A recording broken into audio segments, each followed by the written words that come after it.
আমি দেবজিৎ বাবুকে বললাম যে আমি আপনাকে স্যালুট জানাই যে আপনি কিছু করেননি। আপনার জায়গায় যদি আমি থাকতাম আর আমার সামনে যদি পুলিশের গাড়িতে আগুন জ্বলতো বা এইভাবে পুলিশের উপর আক্রমণ হতো, আমি এখানে শুট করতাম মাথার উপরে, আমি এখানে শুট করতাম মাথার উপরে, আমি এখানে শুট করতাম মাথার উপরে। আমি দেবজিৎ বাবুকে বললাম যে আমি আপনাকে স্যালুট জানাই যে আপনি কিছু করেননি।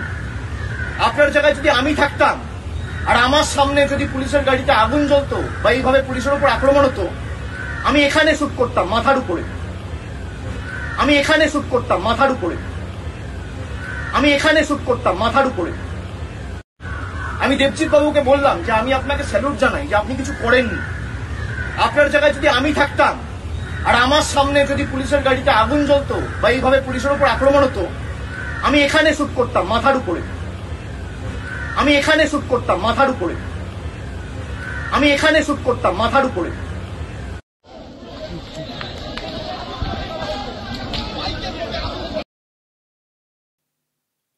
তো কোথায় আজকে উনি কোথায়? উনি যে গত 14/9/2022 ওই কথাটা বলেছিলেন যে পুলিশের গাড়িতে আগুন জ্বললে, পুলিশকে আক্রমণ করলে আমি তো মাথায় গুলি করতাম। তো উনি এখন কোথায়? আজকে ওনার তো কোনো বক্তব্য শুনতে পাইনি। কেন চুপ করে বসে রয়েছেন? ওনার তো কেন্দ্র, লোকসভা কেন্দ্র মহেশতলা, যেখানে ঘটনা ঘটেছে, ওটা হচ্ছে ওনার লোকসভা কেন্দ্র, মানে অভিষেক ব্যানার্জির।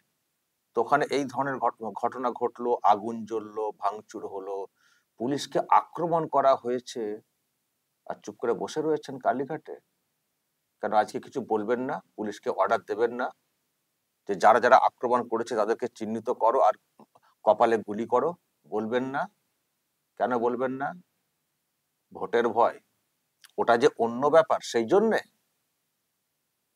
কলকাতায় বিজেপির বা ওই যাদের একটা, আমার এক্স্যাক্টলি মনে নেই প্রোগ্রামটা কি ছিল, মোটামুটি বিজেপির লোকজনদের একটা মিছিল ছিল, সেখানে পুলিশ আক্রান্ত হয়েছিল বলে পুলিশকে একেবারে দেখতে যাওয়া এবং সেটাকে ফলাও করে মিডিয়াকে ডেকে দেখানো এবং বলা, তাকে বলে আসা, জানি না কি কথা হয়েছে, বাইরে এসে বলেছিলেন যে আপনি তো সহ্য করেছেন, আমি হলে তো কপাল মাথা লক্ষ্য করে গুলি করতাম।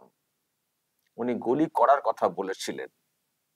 তো আজকে কি বলবেন?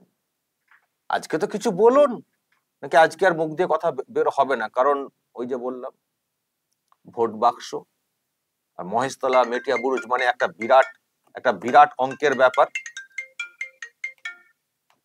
মহেশতলা মেটিয়া বুরুজ মানে একটা বিরাট অঙ্কের ব্যাপার, মানে ভোট, সংখ্যালঘু ভোট, একটা বিরাট ভোট ব্যাংক।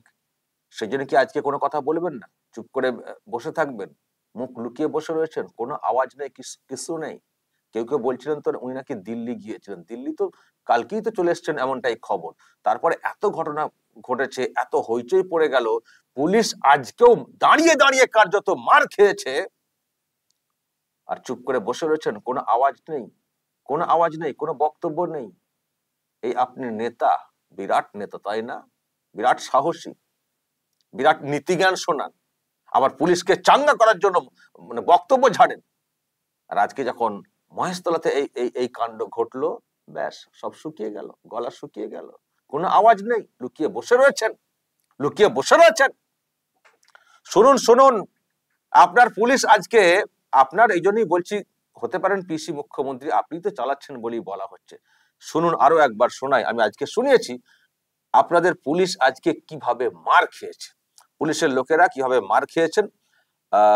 একটু শুনুন, যদি দেখে একটু এনার্জি আসে আর কি কিছু বলার। কি পাথর লেগেছে? না, আক্রমণ হয়েছে একটু পাবলিক। পাথর লেগেছে? না না, এমনি পুরো সারা গায়ে রক্ত। অ্যাটাক হয়েছে তো বুঝতে পারিনি, অনেক লোক ছিল। দেখা যাচ্ছে কলকাতা পুলিশ। আপনি কোন থানাতে পোস্টার পেয়ে গেছে? প্রচন্ড ইট ছড়াছড়ি হয়েছে। আমরা জীবন রক্ষার জন্য আমরা লড়াই করে পারছিলাম না, কি করব।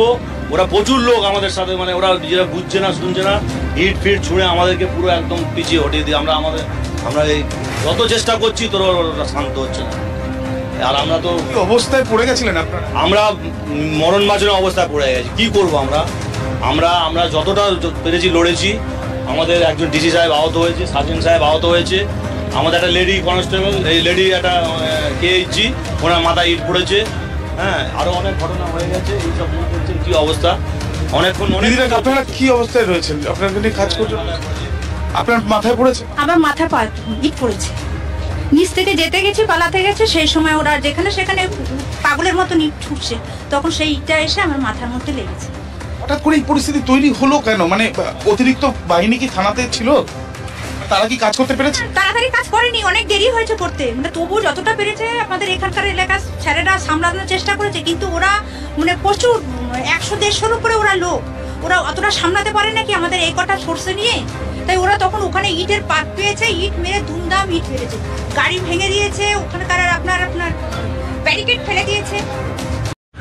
আমি দেবজিৎ বাবুকে বললাম যে আমি আপনাকে স্যালুট জানাই যে আপনি কিছু করেননি। আপনার জায়গায় যদি আমি থাকতাম আর আমার সামনে যদি পুলিশের গাড়িতে আগুন জ্বলতো বা এইভাবে পুলিশের উপর আক্রমণ হতো, আমি এখানে শুট করতাম মাথার উপরে, আমি এখানে শুট করতাম মাথার উপরে, আমি এখানে শুট করতাম মাথার উপরে। সব ফুটানি শেষ, শুধু বিজেপি বা অন্যদের ব্যাপারে যত বক্তব্য, যত কথা, যেই নিজের এলাকাতে হয়েছে বিষয়টা, যেই ওখানকার সংখ্যালঘুদের বিরুদ্ধে অভিযোগটা এসছে, মানে ওখানে সংখ্যা গুরু কার্যত, ব্যাস চুপসে গেছেন অভিষেক। আর মুখ দিয়ে কোনো কথা নেই, আর পুলিশকে সাহস জোগানোর মতো কোনো মন্তব্য নেই, বা ওদেরকে খুঁজে বের করে করে কপালে গুলি করার মতো কোনো বিধান নেই। সব চুপসে গেছেন অভিষেক। খুব সাহসী বক্তা, খুব সাহসী বক্তা, এখন সব ফুস, চুপসে গেছেন, কোনো কথা নেই। কোনো টের পাচ্ছেন দর্শক সোশ্যাল মিডিয়াতে বা মিডিয়াতে অভিষেকের কোনো বক্তব্য? ওনার নিজের তো লোকসভা কেন্দ্র, উনি কেন যাবেন না ওখানে? কেন খতিয়ে দেখবেন না? উনি যাবেন না কেন? উনি তো এমপি, তো কেন যাবেন না ওখানে? কেন কথা বলবেন না? আর পুলিশের সঙ্গে যেটা হয়েছে, পুলিশ যেভাবে অসহায় আজকে হয়ে পড়েছিল, সেই বিষয়ে কেন কথা বলবেন না? খুব তো বলেছিলেন আগুন জ্বালালে, মারলে, এই করা উচিত, সেই করা উচিত। তো আজকে কি করা উচিত, সেই উচিত জ্ঞানটা কেন দেবেন না? কেন চুপ করে মুখে কুলু পেটে বসে রয়েছেন? কেন এটা বসে রয়েছেন?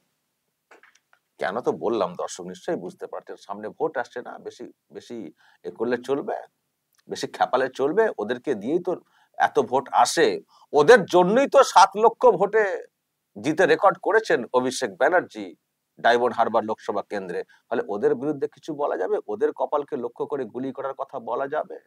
ভয় তো অন্য, আসল তো ভোট, তবেই তো আসবে নোট, তাই না? খুব দুর্ভাগ্যের অভিষেক ব্যানার্জির সেদিনকার বক্তব্য আর আজকে তার যে অবস্থান, খুবই দুর্ভাগ্যের। এবং উনি অ্যাকচুয়ালি কি নেতা, সেটা আরো একবার পরিষ্কার হয়ে গেল। তবে দর্শক, আমি একটা কথা বলতে চাই পুলিশকে, আর কতদিন এইভাবে পড়ে পড়ে মার খাবেন? একটু সোজা করুন না আপনাদের যেটা আছে পেছন দিকে মেরুদণ্ড, একটু সোজা করুন না। এখন তো আজকে যা ঘটনা তো ঘটেছে, এরপর তো আর মানে আরো বড় ঘটনা ঘটবে।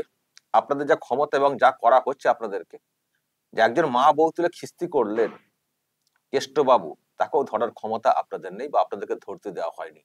এর থেকে লজ্জা তার কিছু হতে পারে না? যে চাকরি করেন বটে, কিন্তু আপনাদের মা বউকে নেতারা টানছেন, তাদের উদ্দেশ্যে কটু কথা বলছেন, যাচ্ছে তাই মানে অসম্মান করছেন, তারপরও আপনাদের ক্ষমতা নেই তার বিরুদ্ধে অ্যাকশন নেওয়ার। ফলে আপনাদের যেটা আছে সব কিন্তু ভেঙে দিচ্ছে এই শাসক, এই সরকার মাজা ভেঙে দিচ্ছে। আর মেরুদণ্ড যেটা, সেটা তো কারো আছে, কারো হয়তো নেই, যারা আছে তাদের আবার অনেকের বেঁকে গেছে। তো একটু সোজা করুন না। এবার কি হচ্ছে, মা বোনেদের নামে খিস্তি, তারপরে কিছু করতে পারেননি, তাই এবার টেনে ধরে মার। এটাই তো হওয়ার ছিল। খিস্তি দিয়ে যখন পার পাওয়া যায়, যে কেষ্ট যখন ওই রকম মা বউ তুলে খিস্তি করলেন, তারপরেও যদি পার পাওয়া যায়, তো এইসব দেখে উৎসাহিত হবেন না এনারা? আর এনাদের তো আবার অন্য ব্যাকগ্রাউন্ড আছে না, অন্য ব্যাপার আছে, তো অন্য ক্রেডিট আছে তো না, যে সংখ্যালঘু সম্প্রদায়ের, ফলে আমরা তো যা খুশি করতে পারি। তো এটা হচ্ছে, এটা হওয়ারই ছিল। ওখানে ছিল খিস্তি, গালাগাল, কাঁচা কাঁচা খিস্তি, এবার এখানে লাঠি সোটা, ইট পাটকেল, মারধর, রক্ত ঝরানো হচ্ছে। এটা তো স্টেপ বাই স্টেপ এগোচ্ছে, আরো হবে। এরপরে কি হবে বলুন তো দর্শক? এরপর মার্ডার হবে, পুলিশের লোকেরা মার্ডার হয়ে যাবেন, দেখবেন এবার সাহস বাড়তে বাড়তে বাড়তে বাড়তে এই জায়গাতে চলে এসছে। আমি পুলিশকে যে কথা, আরেকটা কথা যেটা বলতে চাই সেটা হচ্ছে যে কোথায় আপনাদের প্রেস মিট? অন্যান্য সময়ে তো কিছু ঘটনা ঘটলে লম্বা করে প্রেস মিট করতে বসে যান। একজন অফিসার আছেন না, সুপ্রতিম সরকার, খুব ছবি টবি দেখিয়ে কি বেশ ভদ্র ভদ্র ভাষাতে খুব বলেন না প্রেস মিট করে করে। কোথায় আপনাদের প্রেস মিট? কেন ছবি ব্লক করে করে গোল করে করে দেখাবেন না? এই লোক এই লোক বলে কেন চিহ্নিত করার কাজটা করবেন না? কেন সেগুলোকে সোশ্যাল মিডিয়াতে দেবেন না? এই লোক এইসব কাণ্ড ঘটিয়েছে, মানে চিনতে পারলে ধরে দিন, অন্যান্য ক্ষেত্রে দেখে থাকি। বা কেন এইসব নিয়ে সরব হবেন না? আর পুলিশ যখন নিজে মার খাচ্ছে, পুলিশের কোথায় সেই পুলিশি যেটা ওদের কি ওয়েলফেয়ার না কি আছে, কোথায় সেটা? কোথায় সেটা? সব শেষ হয়ে গেছে আপনাদের, সব শেষ হয়ে গেছে। নেতারা বড় বড় মানে বুকুনি ঝাড়বেন, অসময়ে বড় বড় কথা বলবেন, আর সুযোগ বুঝে তারা কেটে পড়বেন, আর আপনারা পড়ে পড়ে মার খাবেন। যদি এর পরেও মানে সজাগ না হন, যদি নিজেদের মধ্যে বিদ্রোহ না তৈরি করেন, আমি আবারও বলছি, ওখানে ছিল গালাগাল, কেষ্ট, তারপরে মারধর ছিলই, আরো মারধর হচ্ছে, এরপরে মৃত্যুর জন্য অপেক্ষা করুন। আপনাদের হাল এই রাজ্যে, মানে পুলিশের কথা বলছি, যে কোনো সময় মার্ডার হয়ে যাবেন। আপনারা কি মার্ডারের তদন্ত করবেন? নিজেরাই মার্ডার হয়ে যাবেন, সেই দিন ঘনিয়ে আসছে। দর্শক বলবেন অভিষেকের আজকের যে অবস্থান, কোথায় অভিষেক? খোঁজ খবর আছে কি? একটু বলবেন তো, যা বলার বলবেন কমেন্ট বক্সে। নজর রাখবেন আরামবাগ টিভিতে।